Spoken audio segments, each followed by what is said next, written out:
ଭବସାଗର, ଏହି ଭବସାଗରରୁ ରକ୍ଷା ପାଇବା ପାଇଁ, ସମସ୍ତ ଅପରାଧରୁ ବିମୁକ୍ତ ହେବା ପାଇଁ, ସମସ୍ତ ଦୋଷାଦୋଷରୁ ନିବୃତ୍ତ ହେବା ପାଇଁ ଆମେ ଗୁରୁଦେବଙ୍କ ପାଖରେ ପ୍ରାର୍ଥନା କରୁଛୁ। ଗୁରୁ ହିଁ ଭଗବାନଙ୍କର ଅବତାର। ପ୍ରତ୍ୟେକ ସଦ୍ଗୁରୁ ହେଉଛନ୍ତି ଭଗବାନଙ୍କର ପ୍ରକୃତ ଅବତାର। ଆମେ ମନ୍ଦିରରେ ଯେଉଁ ଭଗବାନଙ୍କୁ ଆମେ ପୂଜା କରୁଛୁ, ସିଏ ହେଉଛନ୍ତି ଅର୍ଚ୍ଚା ଅବତାର। ଭଗବାନଙ୍କୁ ଅର୍ଚ୍ଚନା କରିବା ପାଇଁ ବା ପୂଜାର୍ଚ୍ଚନା କରିବା ପାଇଁ ଗୋଟେ ମାଧ୍ୟମ ଦରକାର। ସେଇ ମାଧ୍ୟମ ମଧ୍ୟରୁ ମୂର୍ତ୍ତି ପୂଜନ ଗୋଟିଏ ମାଧ୍ୟମ, ପବିତ୍ର ମାଧ୍ୟମ। ସେଠି କିନ୍ତୁ କଥା ଆମେ କହୁ, କିନ୍ତୁ କଥାର ଉତ୍ତର କିଛି ମିଳେ ନା। କିନ୍ତୁ ଶାସ୍ତ୍ର ହେଉଛି ଆଉ ଗୋଟିଏ ଅବତାର, ଯେଉଁ ଅବତାରରେ କିଛି କଥା ଲେଖା ଅଛି, ସେ ବଦଳୁନି, ଅପରିବର୍ତ୍ତନୀୟ ଲେଖା। ଧରନ୍ତୁ ଗୀତାରେ ଲେଖା ଅଛି ଧର୍ମ କ୍ଷେତ୍ରେ କୁରୁକ୍ଷେତ୍ରେ। ଯେତେବେଳେ ଗୀତା ଆମେ ପାଠ ଆରମ୍ଭ କରିବା, ସେତେବେଳେ ସେଇ ଲେଖାଟା ନିଶ୍ଚୟ ବାହାରିବ, ସେଇ ଅର୍ଥଟି ବାହାରିବ। ତାହା ହେଉଛି ଜୀବନବ୍ୟାପୀ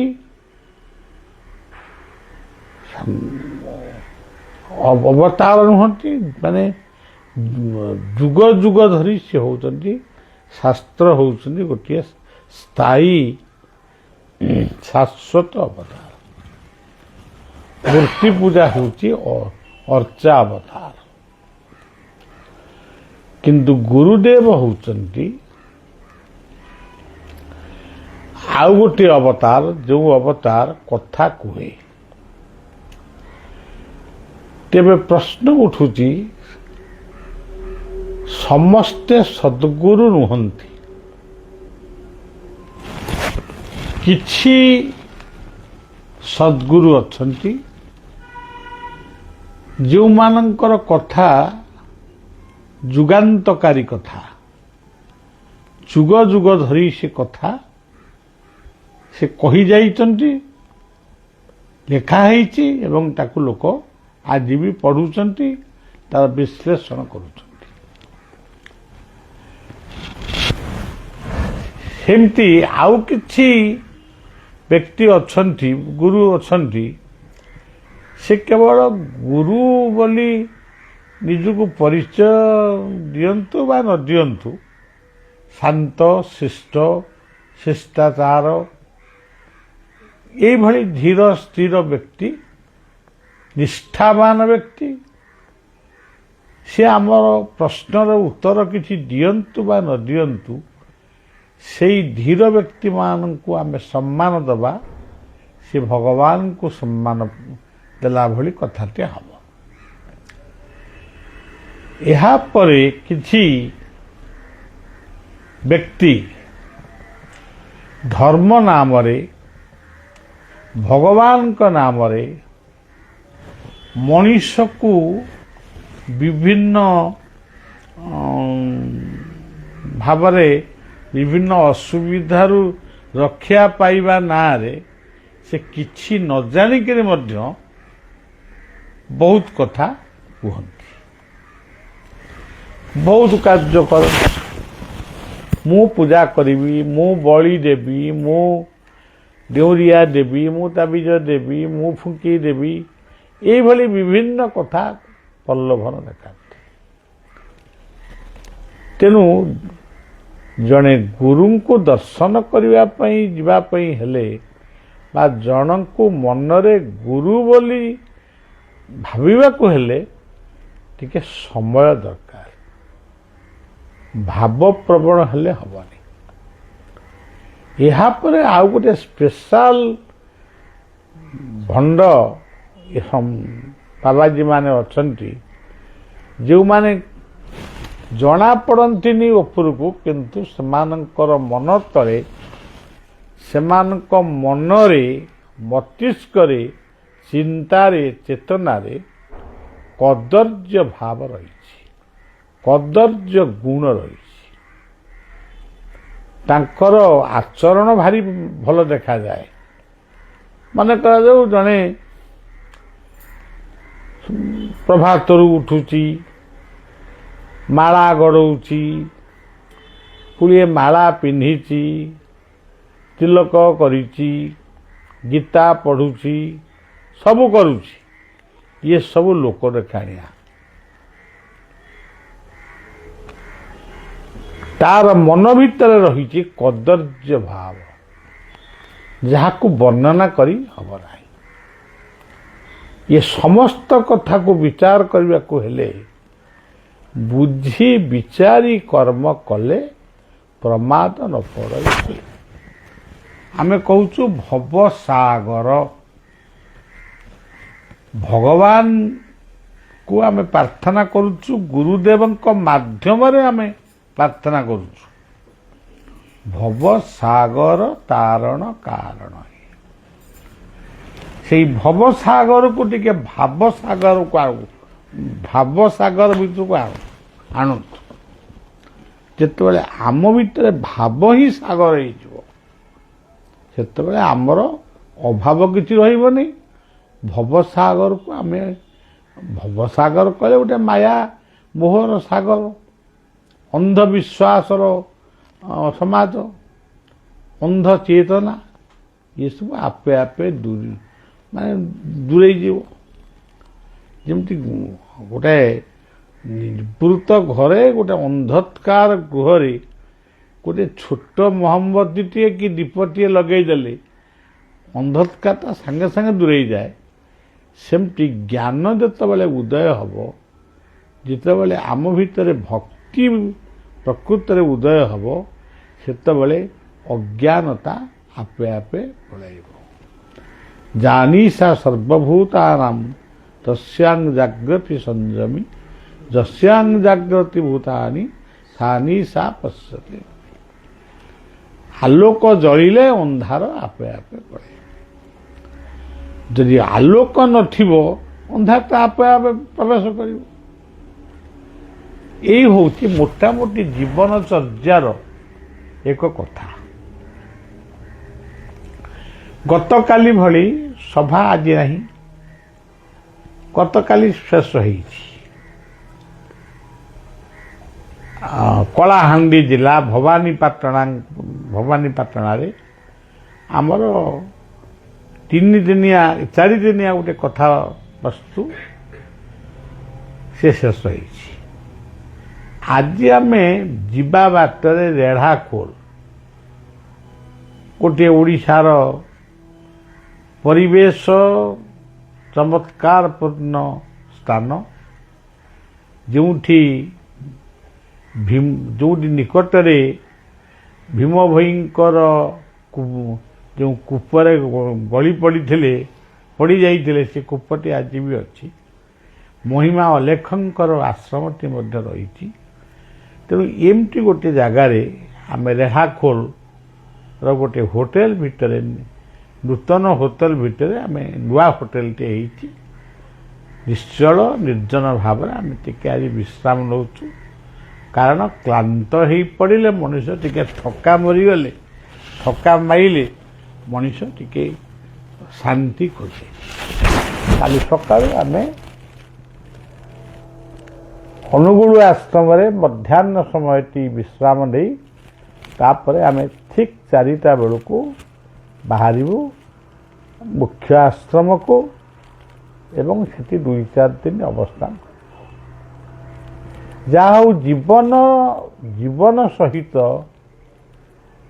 ଯୋଗ ଯେତିକି ସତ୍ୟ, କ୍ଳାନ୍ତି ସେତିକି ସତ୍ୟ, କ୍ରାନ୍ତି ମଧ୍ୟ ସେତିକି ସତ୍ୟ। ଜୀବନ ଗୋଟେ ସୁନ୍ଦର ଫୁଲ। ଏ ଜୀବନ ଫୁଲଟି ଯଦି ସୁବାସିତ ହୁଏ, ସୌନ୍ଦର୍ଯ୍ୟମୟ ହୁଏ, ଅନେକ ମଧୁମକ୍ଷିକା ମାନେ ସେ ଫୁଲକୁ ସ୍ପର୍ଶ କରିବାକୁ ଆସନ୍ତି, ସୁବାସକୁ ଗ୍ରହଣ କରିବା ପାଇଁ ଅନେକ ମଣିଷ ଆସନ୍ତି। ସେହି ସୌନ୍ଦର୍ଯ୍ୟର ଫୁଲମାଳ ସେ କୌଣସି ମହତ୍ଵ ସେବାରେ ମଧ୍ୟ ଲାଗେ। ଯଦି ଫୁଲ ଫୁଟିଛି ଜଗତେ, ଫୁଲର ବାସନା ସିନା ଜାଣନ୍ତି ଭକତେ। ଯଦି ଫୁଲଟିର ବ୍ୟବହାର ଆମେ କରି ନ ପାରିଲେ, ସଦ୍ବ୍ୟବହାର କରି ନ ପାରିଲେ, ତାହେଲେ ଫୁଲଟି କାନନରେ ମଉଳିଗଲା। ଗୋଟେ ଗୀତରେ ଲେଖିଛି, ବୋଲ ମଉଳିବା ଯଦି ଫୁଲର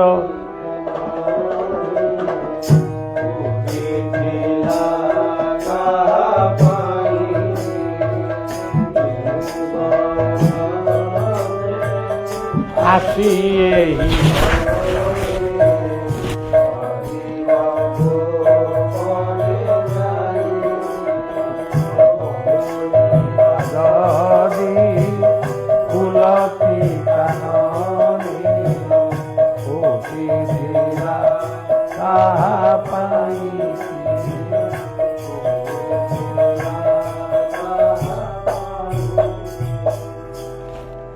ଫୁଲଟି ଯଦି ଫୁଟିଥିଲା ଗୋଟେ କାନନ ବା ଉଦ୍ୟାନରେ, ସେ ଫୁଲଟି କ'ଣ ସେଇଠି ମଉଳି ଯିବା ପାଇଁ ସେ ଜନ୍ମ ନେଇଥିଲା? ଠିକ୍ ସେଇଭଳି ଆମେ ଯଦି ଆମ ପରିବାର ପାଇଁ, ଆମ ସମାଜ ପାଇଁ ଫୁଲଟିଏ ନ ହେଇପାରିଲୁ, ମନେ କରାଯାଉ ଆମେ ଗୋଟିଏ ଜୀବନ ହେଉଛି ଗୋଟିଏ ଫୁଲ, ମନେ କରାଯାଉନି ପ୍ରକୃତରେ ଫୁଲ। ଏଇ ଜୀବନ ଫୁଲଟି ଯଦି କାହାରି କାମରେ ଲାଗିଲା ନାହିଁ, ବାପା କାମରେ ଲାଗିଲାନି, ବାପା ସେବାରେ ଲାଗିଲାନି, ମା ସେବାରେ ଲାଗିଲାନି, ଭାଇ ଭଉଣୀଙ୍କ ସେବାରେ ଲାଗିଲାନି, ପଡ଼ୋଶୀ ମାନଙ୍କ ସେବାରେ ଲାଗିଲାନି, ବନ୍ଧୁବାନ୍ଧବଙ୍କ ସେବାରେ ଲାଗିଲାନି, କିମ୍ବା ସମାଜ ବା ଦେଶ ସେବାରେ ଲାଗିଲାନି, ତାହେଲେ ସେ ଫୁଲଟି କି ଫୁଲ? ସେ ଫୁଲ ପାଖକୁ, ସେ ଫୁଲ ଦେବଯଜ୍ଞ ଫୁଲ ନୁହେଁ। ତେଣୁ ସବୁଠାରୁ ଶ୍ରେଷ୍ଠ କଥା ହେଉଛି, ଫୁଲଟି ଯଦି ଗୁରୁଙ୍କ ପାଖକୁ ଯାଏ, ଇଷ୍ଟ ମନ୍ଦିରରେ ଯଦି ଫୁଲଟି ଲାଗେ, ଫୁଲ ତା ଜୀବନକୁ ସେ ଫୁଲ ନିଜେ ସାର୍ଥକ ହୁଏ ଯେ ମୁଁ ଆଜି ଗୁରୁଙ୍କ ନିକଟରେ ଲାଗି ହେଇଛି ବା ଇଷ୍ଟଙ୍କ ସେବାରେ ଲାଗି ହେଇଛି। କିନ୍ତୁ ତମେ ଯଦି ତୁମ ଜୀବନ ଫୁଲ ଯଦି କାହାରି ସେବାରେ ନ ଲାଗିଲା, ତାହେଲେ ତମ ଜୀବନ ସମ୍ପୂର୍ଣ୍ଣ ବ୍ୟର୍ଥ ହେଇଛି। ଟିକେ ଟିକେ ବ୍ୟର୍ଥ ନୁହେଁ, ସମ୍ପୂର୍ଣ୍ଣ ବ୍ୟର୍ଥ ହେଇଛି। ତେଣୁ କାହା ସେବାରେ ଲାଗିଲେନି, ଆଉ ତମକୁ କିଏ ପଚାରେ? ଯିଏ ପଚାରିବା କଥା ସେ ବି ପଚାରିବେନି। ଯେଉଁ ପ୍ରଭୁ ଆମକୁ ଦୁନିଆକୁ ପଠେଇଥିଲା ସେଟା ତାକୁ ଗ୍ରହଣ କରିବେନି, ଆଉ ତମେ ଆଉ କାହାର ହବ? କେହି କେହି କୁହନ୍ତି ଆମେ ଆମ ପରିବାର ନେଇକିରି ବାହାରେ ଅଛୁ। ତମେ ତମ ପରିବାର ନେଇ ବାହାରେ ଅଛ, ତମ ଘରେ ଯେଉଁ ବୁଢ଼ା ବୁଢ଼ୀ ବା ବାପା ମା ଅଛନ୍ତି ସିଏ ପୁଣି ତାଙ୍କ ପରିବାର କିଏ ହବ? ତମେ ତ ରହିଲ ବାହାରେ। ତେବେ ଏଇଠୁ ବୁଝନ୍ତୁ, କେମିତି ମଣିଷ ଧୀରେ ଧୀରେ ଆମ ସୋସାଇଟି ବା ଆମ ସମାଜ କେମିତି ଧୀରେ ଧୀରେ ଅଧପତନ ହେଇଯାଉଛି। ପୁଅଟି କହୁଛି ମୋ ପରିବାର ନେଇ ମୁଁ ଭୁବନେଶ୍ୱରରେ ଅଛି, ତାଙ୍କ ଘର ମନେ କରାଯାଉ ଆମ ଗାଁରେ। ଆମ ଗାଁରେ ତାଙ୍କ ବାପ ମା ଅଛନ୍ତି। ଏମିତି ଗୋଟେ ଗୋଟେ ଜାଗାରେ ବାପ ଅଛି, ମା ନାହିଁ, କୋଉଠି ମା ଅଛି, ବାପା ନାହିଁ। ତାହେଲେ ସିଏ କାହାକୁ କହିବେ ଆମ ପରିବାର?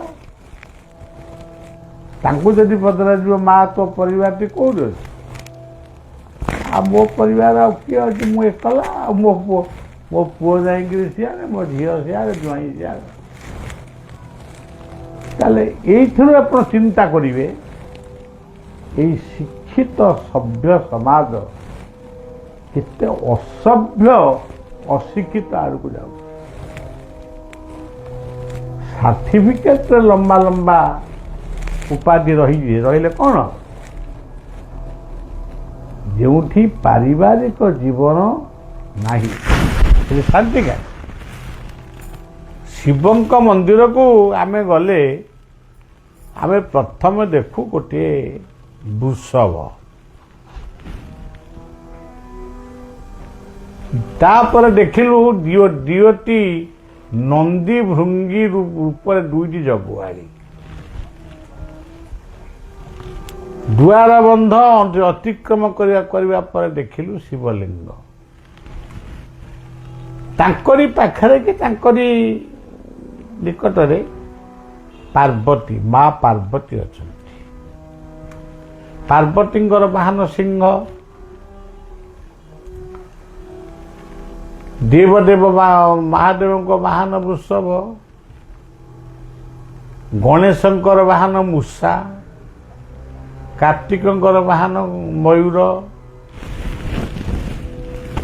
ସତରେ କ'ଣ ଇଏ ମୟୂର, ମୂଷା, ଏଇ ବୃଷଭ ଏଇମାନଙ୍କୁ ନେଇକିରି ଶିବ ପରିବାର ଗଠନ ହେଇଛି? କିନ୍ତୁ ଆକୁ ଗୋଟେ ହିନ୍ଦୁ ସମାଜର ସନ୍ଥମାନେ, ମହାପୁରୁଷମାନେ ଗୋଟେ ଚରିତ୍ରକୁ ଗୋଟେ ଜୀବ ସହିତ ମିଶେଇଛନ୍ତି। ବୃଷଭ ହେଉଛି ଗୋଟେ ଚରିତ୍ର, ମୂଷା ହେଉଛି ଗୋଟିଏ ଚରିତ୍ର, ମୟୂର ହେଉଛି ଗୋଟିଏ ଚରିତ୍ର, ସିଂହ ହେଉଛି ଗୋଟିଏ ଚରିତ୍ର, ଏମିତି ସବୁ ଚରିତ୍ର।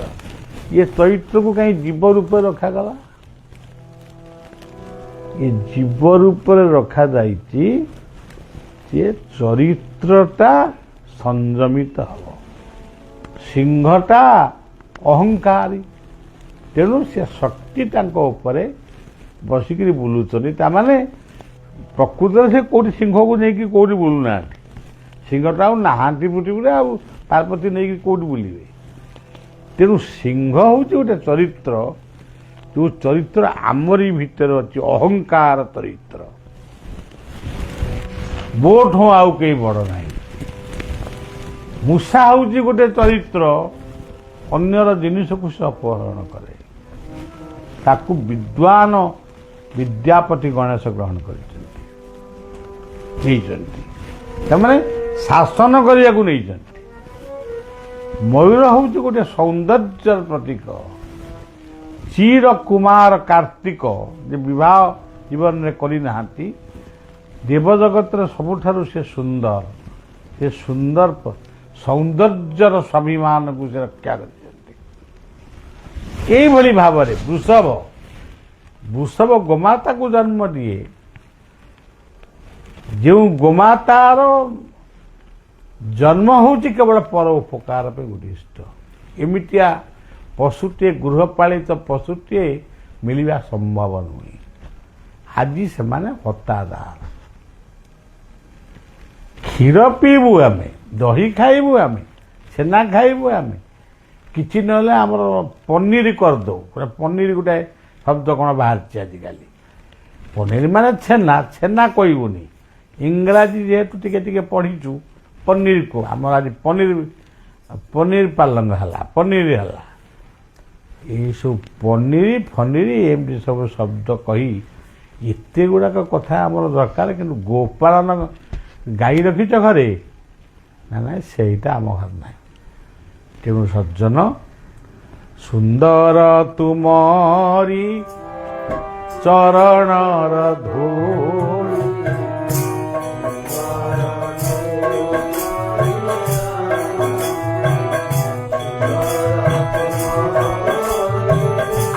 की दुनिया सुंदर तो मरी गा।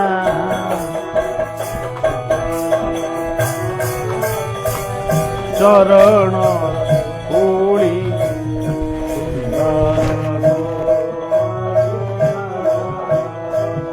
ଫେରି ଯା ମନୁ ଫେରାଇ ଫେରାଇ ଯେ ପବିତ୍ର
ତେଣୁ ସବୁ ସୁନ୍ଦର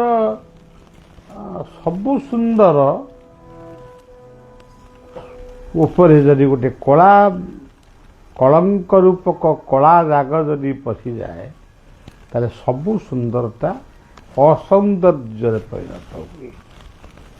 ଆପଣ ବହୁତ ମୂଲ୍ୟବାନ ଲୁଗାଟିଏ ପିନ୍ଧିଛନ୍ତି, ଯଦି ତା ଦେହରେ ଗୋଟେ କଳା ଦାଗ ପଡ଼ିଯିବ ତାହେଲେ ସେ ମୂଲ୍ୟବାନ ବସ୍ତ୍ରଟି ମୂଲ୍ୟ ପୁରାପୁରି ମୂଲ୍ୟହୀନ ନହେଲେ ବି ତାକୁ ଆଉ କେହି ଆକର୍ଷିତ ତା ପ୍ରତି ହେବେ ନାହିଁ। ତେଣୁ ଚରିତ୍ର ହେଉଛି ସବୁଠାରୁ ଶ୍ରେଷ୍ଠ ସମ୍ପଦ। ଚରିତ୍ର ଶ୍ରେଷ୍ଠ ସମ୍ପଦ। ଆଜି ଆମର ଆଇନ ବହୁତ ଭଲ। ଆଜିକାଲି ଚରିତ୍ର କେମିତି ନା, ଯଦି ମୋର ଏ କଥାଟା ନହେଲା ମୁଁ ଆତ୍ମହତ୍ୟା କରିବି। ଏଗୁଡ଼ାକ ଏତେ ବାଜ୍ୟ ଚରିତ୍ର ବା ବାଜ୍ୟ କଥା, ତାକୁ କଳ୍ପନା କରିହେବନି।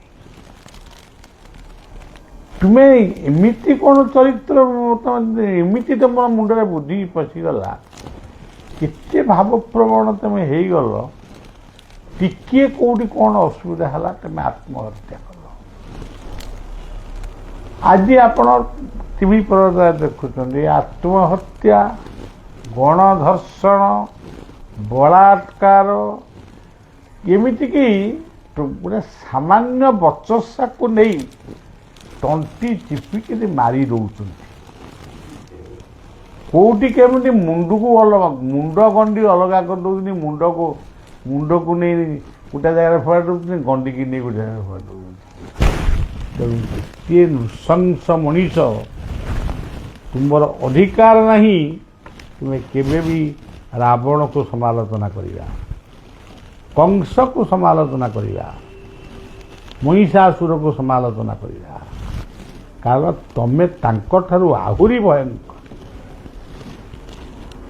ଆତ୍ମା କ'ଣ ତୁମେ ଜାଣିନା, ଜାଣିବାକୁ ଚେଷ୍ଟା ବି କରିନା। ଏଇ ଆତ୍ମାକୁ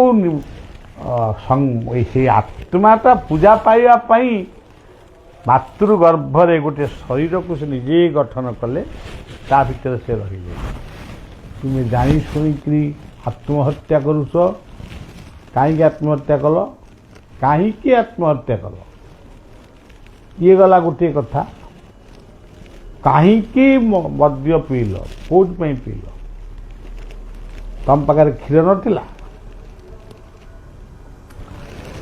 ବଳାତ୍କାର କଲ, ତମେ ହେଉଛ ନିର୍ଲଜ ନମ୍ବର 1। ତମେ ନିର୍ଲଜ, ତୁମର ସାଧାରଣ ଜ୍ଞାନ ନାହିଁ। କାହିଁ ବଳାତ୍କାର କଲ? ତେଣୁ ଆହୁରି ଜଘନ୍ୟ କଥା ମୁଁ ଏଠି କହିବାକୁ ମୋତେ କୁଣ୍ଠାବୋଧ ହେଉଛି। କାରଣ ତଥାପି ମୁଁ ଯାହା କହିବାକୁ ଚାହୁଁଛି ଆପଣମାନେ ବି ତାକୁ ଜାଣିସାରିଲେଣି। ଏଗୁଡ଼ାକ ସବୁ ବେକାର କଥା। କ'ଣ ଆଜି ମହାବିଦ୍ୟାଳୟ ଆମେ ଖୋଲିଛୁ, ଡାକ୍ତରଖାନା ଖୋଲିଛୁ, ସିଏ ଆଉ କ'ଣ ଖୋଲିଛୁ, କେତେ ଗପ। ରାସ୍ତା ଚଉଡ଼ା କରି ପକେଇଲୁ, ଜଙ୍ଗଲକୁ କାଟି ପକେଇଲୁ, ନିଆଁ ଲଗେଇଦେଲୁ। ଏଗୁଡ଼ା ସବୁ କ'ଣ ଦରକାର? ଆଜି ମଣିଷ ଆଜି ବାଟ ବଣା ହେଇଯାଇଛି। ମଣିଷ ଯେତେବେଳେ ବାଟ ବଣା ହେବ ସେତେବେଳେ ଧର୍ମର ଗ୍ଲାନି ହେବ। ତେଣୁ ମୁଁ ଜମା କୌଣସି ସ୍ୱତନ୍ତ୍ର ଧର୍ମକୁ ମୁଁ ଟେକୁ ନେଇ କି ମୋ ଧର୍ମକୁ ମଧ୍ୟ ମୁଁ ବେଶୀ ପ୍ରଶଂସା ବି କରୁନାହିଁ। ସବୁ ଧର୍ମରେ କିଛି ଅଶାନ୍ତି ଅଛି, ଶାନ୍ତି ଅଛି, ସେ ଅଲଗା କଥା। କିନ୍ତୁ ମୁଁ ମଣିଷ ପଣିଆର କଥା କହୁଛି। ଆତ୍ମହତ୍ୟା କର ନା, ଆତ୍ମଘାତୀ ହୁଅ ନା, ଏବଂ ଶାଗ ଭାତ ଖାଇ ଶାନ୍ତିରେ ଶୋଇବାକୁ ଚେଷ୍ଟା କର। ଏ ହେଉଛି ଆମର ଦୃଢ଼ ସଂକଳ୍ପ ହେବା ଉଚିତ। ହେ ହେ ଗୁରୁ ତୁମେ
तुम्हारी आशीष से आदि